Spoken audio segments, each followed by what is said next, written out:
Ffarm lawr gwlad ydi Plas. Mae gen ni ddefaid bryd Suffolk Cross Mules.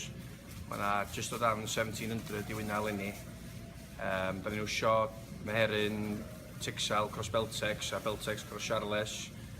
Ac gobeithio cael gwarad rhan fwyaf Arwyn ebyn ganol Jiwn, diwedd Jiwn. Da ni'n grwpio'r defaid nôl oed, fydd y defaid hynna yn cael mharan gyntaf am ddwy seicl, wedyn y defaid canol oed a wedyn y defaid ifanc. Fydd y defaid hynna wedyn yn dod mewn erbyn ganol November a barod i Ŵyna erbyn ganol Ionawr, a fydd y gweddill defaid yn mynd ar stubble turnips neu ar tac.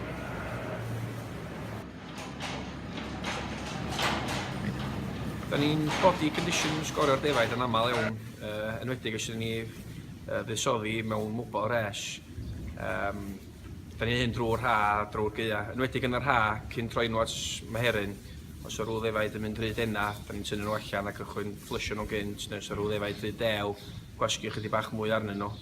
Da ni wedi gweld lenni bod body condition sgorio'n aml wedi helpu ni lot.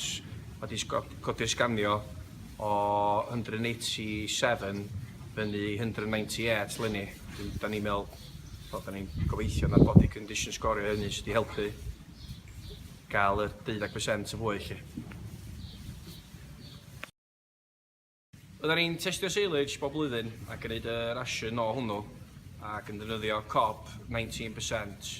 Oedden ni'n bwydo'r defaid i gyd ar lawr yn y shed yn rhydd lle. Os nhw'n cael mwy na hanner kilo y diwrnod, oedden ni'n splitio'r feed yn bora ac yn nos. Blwyddyn yma fydd yr ail flwyddyn i ni metabolic profiling o'r defaid. Oedden ni'n gwneud hynny 2 wsos cyn cychwyn Ŵyna i weld lle mae'r defaid arni o fewn o rannu egni. Da ni'n newid gael results y batch cyntaf yn ôl a mae hynny'n edrych yn iawn, mae'r feeding regime yn iawn wedyn. Da ni eisiau cario ymlaen efo hynny wan a da ni'n mewn i'r wsos ola cyn cychwyn Ŵyna a dyn fydd hyn yn cael chydig bach mwy o nuts eto wan fewn i'r wsos ola.